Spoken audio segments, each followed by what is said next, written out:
everyone, and welcome to Marketing and Sales Over Cocktails, the weekly podcast that helps you grow your business, improve your life, and enjoy yourself along the way. I'm your host, Alan Langer, and every week we try to bring you the best thought leaders, the best business leaders, and the best minds out there to help you succeed in business and in life. So sit back, relax, grab your pad, your pen, and your favorite beverage, and enjoy the next episode of Marketing and Sales Over Cocktails.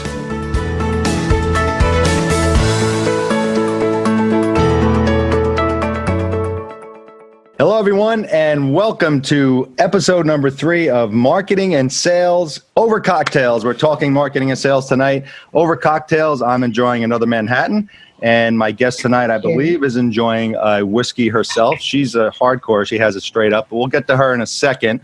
But thank you for joining us. I hope you like the first 2 podcasts that we've done.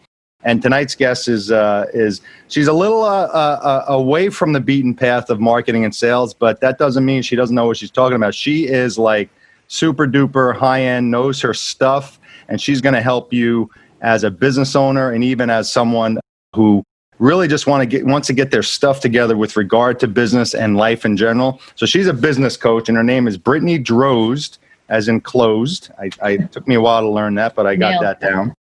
And I'm going to introduce her, give you a little bio about Brittany, then we'll bring her on, and then we'll go from there. So Brittany helps entrepreneurs make money, gain clarity through taking action, and find fulfillment in the process.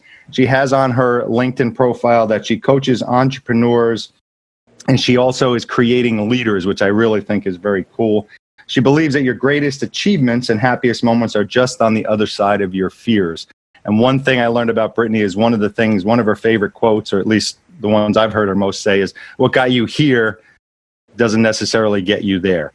So I am really excited to welcome to the program tonight, Brittany Drozd. Brittany, how are you tonight? How you doing? I'm great. Thanks so much for having me, Alan. It's going to be. You're very welcome. Yeah. So Brittany and I met on LinkedIn. A lot of my guests I've met on LinkedIn because it's the coolest platform ever to meet professionals. So if you're not on LinkedIn, you better get on LinkedIn right away. But Brittany, tell us a little bit about yourself, because I found you so fascinating when we first met, because again, you deal with all of these entrepreneurs all the time, and they're marketing people, they're salespeople, they're business owners, and that's what this podcast is about. It's just not about marketing and sales. So tell us a little bit about how you got there and what you're doing now. Sure. So I actually have a unique background compared to other business coaches who usually come into the game with an MBA or a marketing background or something. I have a psychology background. And what I found was that some of the same problems that we deal with personally, whether it's communication, relationships, learning how to be disciplined in our pursuit of things, reach our goals, these are also things that plague us in the workplace too. And I found that when I was working with clients, they would have success at both ends. And so I thought, well, this is great, but people are only finding this space for their private life, yet they're spending, a huge portion of their waking hours in the workplace and not looking at it in the same lens that, hey, I could make this a better place. I could be happier. I could thrive in my business and in my life through paying attention to how I show up at work. Do you think people, especially today now with, this will probably air, I don't know, maybe 3 weeks from now, I have no idea. So I'm sure COVID will still be in the top of the conversation, but do you think people have put a different premium on work now since COVID started than they did beforehand compared to their personal life? Well, I think what we're realizing is there's more overlap now more than ever, right? Yeah. Where does home life start and work life end right now for a lot of us? Oh my God, you're definitely right about that. Right? So I used to not convince people, but I used to try to create an argument for why those patterns are similar or how there's overlap, but now I don't have to. COVID did the job for me. So Yeah. So give me your opinion on this whole thing. Obviously, COVID has affected so many people in so many different ways, and I know how it's affected me and how I've actually personally, I know that I've not only changed, but I definitely have grown professionally. I've definitely really, it kind of, necessity is the mother of invention kind of thing. So it kind of made me do a lot of different things that I really wasn't thinking about doing that I kind of had to do. But in retrospect, it's kind of cool. Like I think I'm a better business person by doing this. So tell me what you've seen since you've been talking to a lot of these business owners, and even tell me what your clientele looks like. Are they all business owners? Are they all solopreneurs? What does all that look like to you? Most of my clients are entrepreneurs with a small team. So they have elevated themselves to a certain level where they can make consistent money, but they're plateauing in some ways.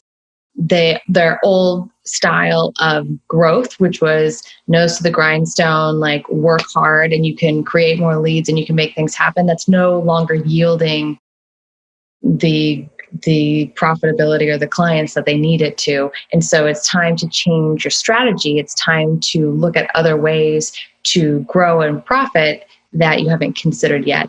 And most of the time that happens through connecting with your customers better and utilizing your team more effectively, looking at who you have, what skills they have, making sure they're positioned appropriately to give you their best assets. So are you finding that a lot of these solopreneurs with the teams aren't utilizing their talent effectively enough?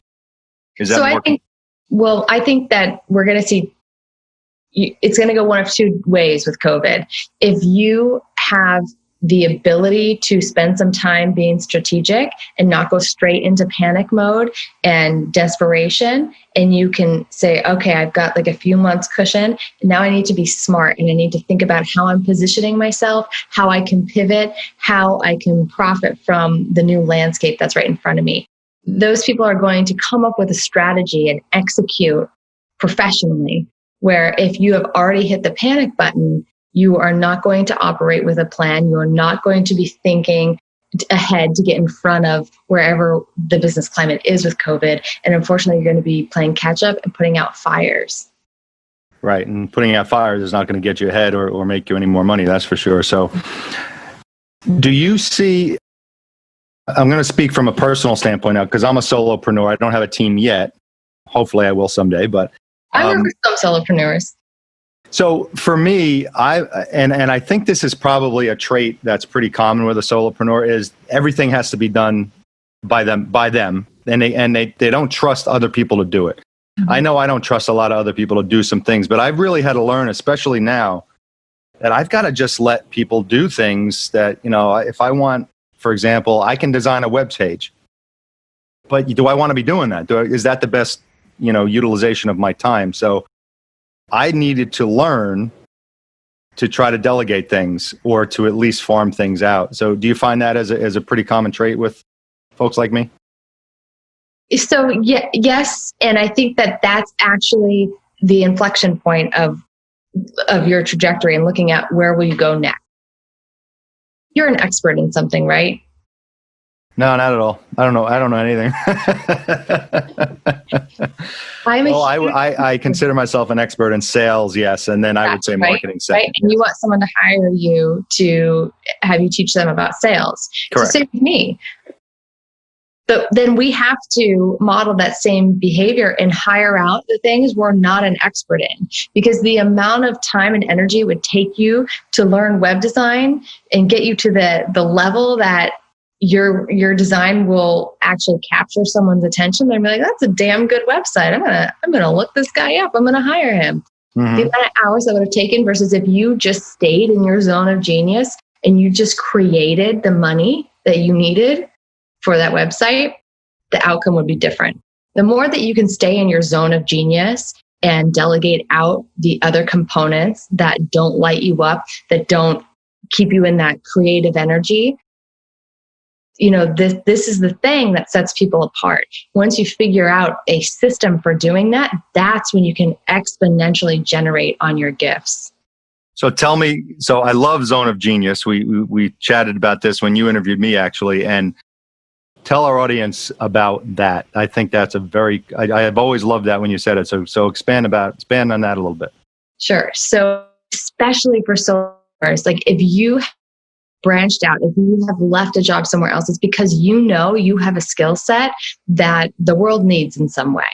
And you can do it better than other people were doing it. This is what I absolutely love and admire about all entrepreneurs. there is a grittiness. There's like a go-getterness that no matter what, like you're going to figure it out. And that's what got you this far, which is awesome. And within that, there is something that you are really excellent at. And you are so confident about that. That's why you left your secure job to go into this unknown land of entrepreneurship and figure out how to generate money. Mm-hmm. So that's how I know that everyone who's in this situation, who's a solopreneur or who is an entrepreneur, is someone who has a zone of genius. And now this is defined in different ways depending on whose book you're reading, right? But It's also described as a flow state, a creative state. And when you know what this is, it's when you are doing the thing you absolutely love, time just flies by. Like you don't even notice. And you're like, wow, I can't believe I just sat here and did that for 2 hours. Or you leave with like more energized than you sat down with. I have some clients I meet with, and at the end, I'm like buzzy. I'm like, that was amazing. Like we just created something really special. Right. And for me, like coaching is my zone of genius. And so I set up my business so that I can spend as many hours as possible coaching and letting other people do the rest. So my zone of genius has always been writing. Like I'm a writer at heart. That's my happy place. But also when I learned that I really enjoy the sales, the world of sales, and when I put the two together, that was like really, when I wrote my book, that was a big happy place. Because you're right. I would sit down in a coffee shop and 4 hours would go by and like, oh my God. I mean, I didn't even realize what I was doing. And there was a chapter written. So such an important thing. And what do you tell someone who actually doesn't feel like they have a zone of genius? So do you think everyone does? I do. Okay. I don't think everyone's zone of genius is necessarily the reason they should leave their job. Everybody, you find what you want to do and just leave your job. I feel like that's Brittany said that. Talking about, right? Like that's the sexy thing to do. Like, oh, everyone wants to write, they're an entrepreneur or whatever. Like that's cool. And I'm glad that that's something we're all aiming for instead of being like the next basketball player, which is like far less realistic. Right. But it isn't all glamour. Everyone who's listening to this knows that. But it is, what your zone of genius might not be the thing that's going to set you free from your job, but it might be the thing that creates a tremendous, bump in your quality of life. It might be the thing like you can't wait to do on the weekends, because it might be triathlons or it might be playing the guitar. And that might be where you reach that flow state, but you can use that to aid in the thing you do for money. So I know for me, I'm a total fitness geek and I just like love to work out. And actually today on my lunch break, I played tennis with a girlfriend and I came back like so ready for my next afternoon appointments instead of feeling that like 2:30 like lag, where you're like, wow, coffee is like way out of my system and it's not bedtime yet. So I use other things to prop up my work. And those things are also my zone of genius. So if you have a hobby or something you love that really lights you up and puts you into that creative state, certainly do that to position your other work to make it better. Yeah, that's really cool. The one thing that if sales was in a funnel for me, like if all I had to do was meet with clients and go through the process of helping that client and finding their, what's going to solve their problem, and then it ended, I would be a happy camper. But all the crap that goes with selling afterward, like the paperwork and dealing with the admin and the permits, all the stuff that I used to do, it's like, that's what really brings you down. And for me, it was always like, I always wanted to be in 100% of control of what I was doing. And I never was that when I was in the sales world, because I was always working for someone else and selling someone else's product. So that was what was frustrating to me, because now if something goes wrong, I own it. It's my fault. So I know exactly what you're talking about. I love that. That totally changes that mindset too. It's like when you work for yourself, it's also a huge learning curve, right? Like, and there's a lot of growth in that. And so you got to like love the journey that you're on. Yes. People come into this and they're like, why can't I figure it out? Like, why is this person doing so well? I wanted a 6-figure business yesterday. You've got to love the journey. And actually someone I really admire, he says, you've got to embrace the plateaus. And I think that is the hardest part for people as well, like people that I work with. So they've launched and they are kind of past the early stages of grinding it out. And now there's like a plateau. And what does that mean? Like, because everyone, well, if you're not growing, you're dying. But there's really all this stuff that happens that isn't necessarily reflected in your profit. And people don't value that, or they're not using the right metrics to understand that actually this is a really valuable time as well. Like maybe you're transitioning in marketing, maybe you're about to launch a new campaign or rebrand or something, or you're collecting all the information about who is your customer and how can you serve them better. That's really valuable work, and it needs to be done to ensure that your company stays around. But just using what's in your bank account as a measurement is not going to work. It's going to throw you off track. You're going to move back into desperation, and you're going to fall off of what was really actually the avenue you needed to go down. That's a great point, because I think a lot of entrepreneurs do that. And this just dawned on me. Do you think there's a difference from a female entrepreneur, solopreneur, to a male, and what they look at as far as their company being successful?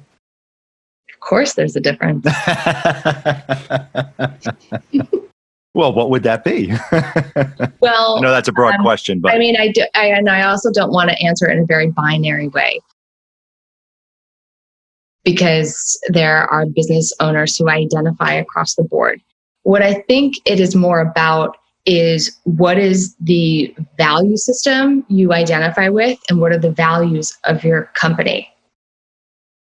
So, yeah, I mean, the only reason I asked that is because I seem to, and this is just my own experience, I talk to a lot of smart people all the time. And I just get the feeling, this is just my perception, it could be completely off, but I get the feeling that female business owners seem to be a little more in control and have more of an idea of the path that they're on than some of the males. The males that I see they're successful, but it's also like almost like in your face, like they're kind of rushing to the finish line. And that's just the perception I get. So, you know, when you're on LinkedIn and your social media, you get all of this stuff that's always thrown at you. And it just seems like there's just to me, it's a disparity between the two. So that's why I brought it up. Well, I think if you look at it from, and let's like, I'm going to talk about it in the terms of biological sexes and not gender.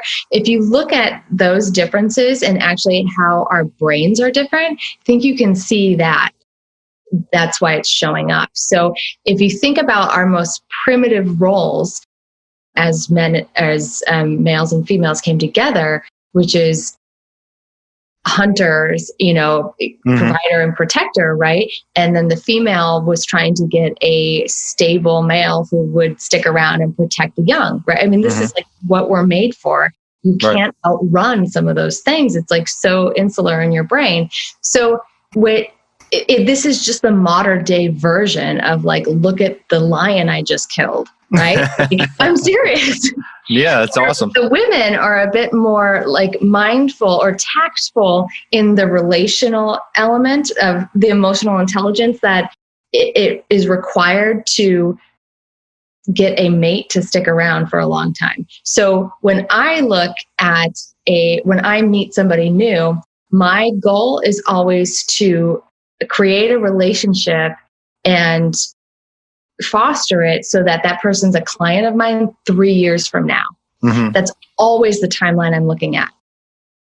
And that allows me to step in and serve them and look at, hey, what's an issue they're dealing with right now that I can provide them with a resource, or just answer a quick question or give them a little like nugget. And with the intention that is, I'm giving that, I'm not looking for anything in return. And when I can show up that way repeatedly, then in 3 years, it usually comes back around. I mean, I'm a huge believer in abundance. And if your intentions are great and your values are aligned with that person, that will usually come back around to you. I'm so in agreement of that, because, I'm always about, what you put out into the universe will always come back. And that to me, I learned that lesson in 2018, because in 2017, I had for my standards, I had a terrible professional year, bad personal year. So it was just like a lousy year. And 2018, when I made the decision on January 3rd to start writing my book, everything changed, because I realized I'm doing something. I was in my zone of genius. I was happy. I was putting that stuff out to the universe. And all of a sudden, all these good things were just happening. I started meeting people.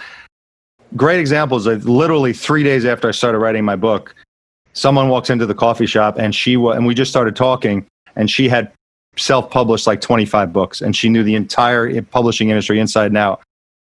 Now, I know I manifested her. Like, there was why else would I meet someone like that unless I was writing a book? So it's just fascinating stuff, and we can talk about this for hours. So right. I do want to ask you a question about this, because this came up a couple of weeks ago. Brittany and I are on this virtual networking call every Friday, which is really cool. And you brought up something a couple of weeks ago that I thought was profound and really cool about making a mistake and owning up to it. And you said you realized you did something, whatever the details are, I'm not going to get into it, but I want you to talk about that, because I think a lot of people in business, a couple things might happen. They will do something and then they don't realize they made a mistake, or they made a mistake and they don't know how to handle it. So give me your take on something in a situation like that. And I'm going to tell you about something that happened to me when you're done. Sure. I mean, I can speak about it transparently. I had previously created an email to my list.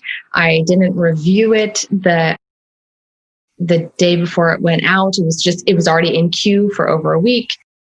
And it was just really untimely. It was a few days after George Floyd's murder. And it said things like RIP and like a moment of silence. But I was trying to be cheeky and talk about limiting beliefs and how it stops your growth in business. It was unfortunate. Right. But I woke up to a lot of emails in my inbox of people calling me out, and I had a choice. I mean, right there was a choice. But thankfully, I am really connected to the values that guide my business. And one of those is integrity. And this value has served me and made me a lot of money over the time that I've been doing this, because there are a lot of people who will move on certain things to please someone, to do what's convenient, to do what's easy. And if you are a person who doesn't do that, it really sticks with people. They see you. And this is the third time I'm talking about this issue today. Oh, wow. Because someone else in our group wanted to talk about it because they really respected that I brought it up. And I posted about it on social media, and somebody else had an exchange with me over DMs about it. And this just first of all, everybody, we're talking about a big mistake that I made, and I have leveraged it, and people have heard it and remembered it. And now we want to talk about it again. Like, I'm just using this as an example for all the marketers out there, that the more authentic you can be about what is going on for you, what your process is, and that, hey, you're human too, and you make mistakes. Who can't relate to that? And I feel like people feel closer to me when I share stories about that.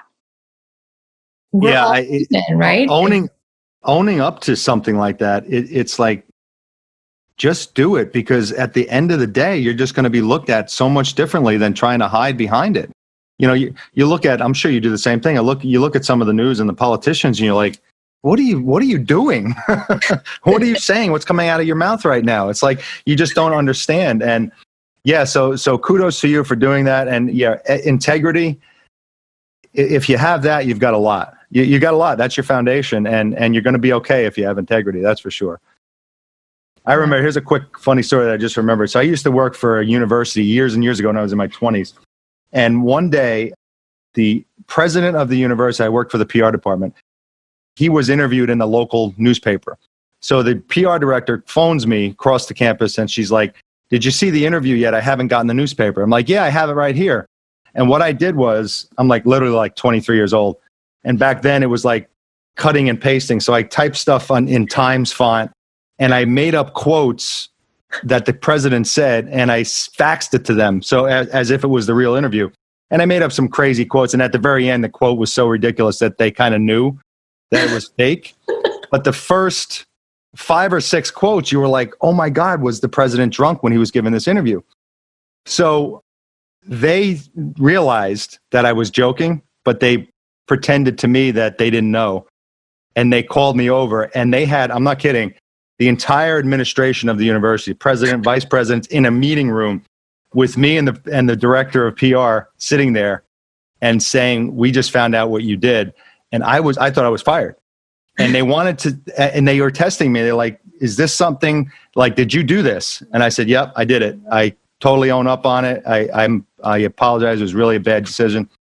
And that stuck with me for the next 10 years I was there. They always said that day you owned up to that, you really, it just elevated me because I owned up to the stupid mistake that I made that I did that morning. So sorry for the long story, but yeah, that's... No, it's good. And I think it's important to illustrate. And I find the more that I share stories like this, that is actually the better way to get your point across and have it resonate with people. But I mean, I guess I'm talking to a bunch of marketers right now who already know that.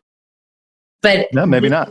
What story brand is, like, this is what it means to share, like, really who you are with people and let them get comfortable with you. Right. Okay. So now I'm going to bring up something else, and I want your opinion on this. So I'm a client, and I'm saying to you, Brittany, I just got some detractors this week. I got some people, I posted something and they were nasty to me. What do I do? What will you tell that client?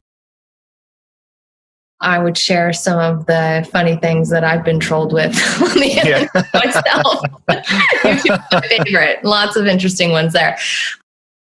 But in all seriousness, I would talk with, it depends on how bad it is, you know. If it's simple naysayers, like I've had people say, oh, she doesn't even know what she's talking about.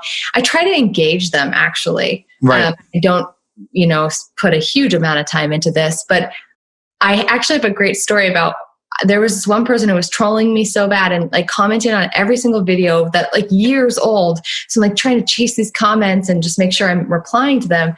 And I just stopped. And instead of responding and being reactive, I just asked him, hey, how's your day? And he got into this. This is over public comments on my YouTube videos. Really? He got into this thing about how he had lost his job. And gosh, I've never met this person. I don't know if any of it's real. And now, every single time when I have a new video post, my biggest fan is there to comment and says something so nice to me every single time. Wow. It's really wild. And this is my favorite story because every person out there, like, think about, why are they doing that? Like, why? Yeah, there's something behind it. There always is. You're right. Right. But so everyone has a story. And maybe this person feels so unseen. And maybe they're envious that you have the courage and the confidence to put yourself out there like that. Like, I don't know what it is, but you'll never know if you don't stop and ask. Now, I'm not saying that this is what everybody should do, but I'm not in agreement with deleting it. I think you need to show the whole story, even if it's ugly. I agree with you. Of course, you need to, be a professional if it's your page and your platform, but you can engage people and engage, people are always talking about engagement on their page. It doesn't necessarily have to be everybody high-fiving you and saying why you're so great. Like, there should be people who have a difference of opinion. This should create dialogue. And it should create deeper connections. And that's how we get there sometimes, through adversity, through difference of thought. And it seems to me that the issue with social media is, the people hide behind the computer screen. So they say stuff that they would never say to your face. Even if they disagree with you, they would say it to your face in a lot nicer way, which is what I see. So I just did, Ed, from our group, I did a little email campaign with him, we were trying some things, and all of a sudden, last week, I wanted to show you a picture of this. I get a DM from a guy on LinkedIn I'd never met. He was he fell into the email group. And there were probably, I'm not exaggerating, 10 F-bombs. How stupid I was that I didn't know how to unsubscribe him. And he just attacked me. But here's the thing. It was from his LinkedIn profile. It was his name, the company he worked for. And I'm like, dude, what are you doing? Like, how? He was calling me unprofessional. I'm like, you're the one who... So I got fired up. The Italian in me was like, oh yeah. And I wrote, and then I stopped and I walked away. Good. I came back a half hour later. I'm like, there's no way I'm sending this. And just like you said, I was like, thanks for the note. I'm very sorry you couldn't unsubscribe. And I was very professional about it. And I did not engage the negativity. And 3 or 4 messages later, he was giving me advice on how to properly unsubscribe, whatever, but he became nicer. But I was blown away that he would actually put himself in that position. Because if I was a jerk, I could have contacted his employer. I could have contacted the owner of his company. I could have really gave him some, hot water. But it amazing me what people write on social media. So anyway, that was my story. So we can talk all night, and I know we're at almost 38 minutes now, but tell me if you had some, so we got, again, marketing people, salespeople, solopreneurs, entrepreneurs listening. Go into, I love your quote, like I mentioned before, what got you here doesn't get you there. I want you to kind of end with that, kind of like tell people what that means and what you would tell people, one little tidbit about that and how they can go forward, with some advice from you. Sure. So even if you're just 6 months in, or if you're 16 years in, you can look at what are the things that have worked for you so far. What are the things that have generated the most profits for you to date? What are the activities, right? Is it reaching out to people on LinkedIn? Is it being really consistent with your social media and engaging with people there? Is it going out into the world when that used to be okay? And meeting and being present and trying to get yourself in interesting rooms. Whatever, I bet you could come up with a list of like 2 or 3 things that you do that really has a high ROI for you. But what you need to do is, instead of just like the mistake people make is they double down and now they went in to be an entrepreneur to get away from their job, and now they're working 60 hours a week and it's not what they thought it was going to be. This is the trap, right? Mm-hmm. So not everybody wants to grow their business. I just want to be clear. Sometimes people come to me and they're transitioning, they want to sell, whatever, they're going to go in retirement, but most people do want to grow their business when they come see me. So if that's you, you need to look at, how are you going to scale this? How are you going to take these 2 or 3 activities that are generating the most amount of money for you? And how are you going to shape your day or your week so that you are doing these things the most, right? And I bet that some of those things overlap and they're part of your zone of genius. So I'm going to give you an example. I already shared my zone of genius is I love coaching. I love being one-on-one with people. Right. And so I actually use that as a tool to generate more business for myself.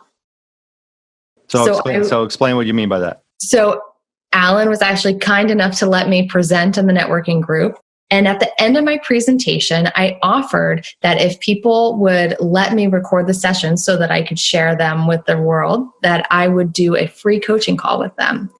Those calls generated over $20,000 in profits for me. Wow.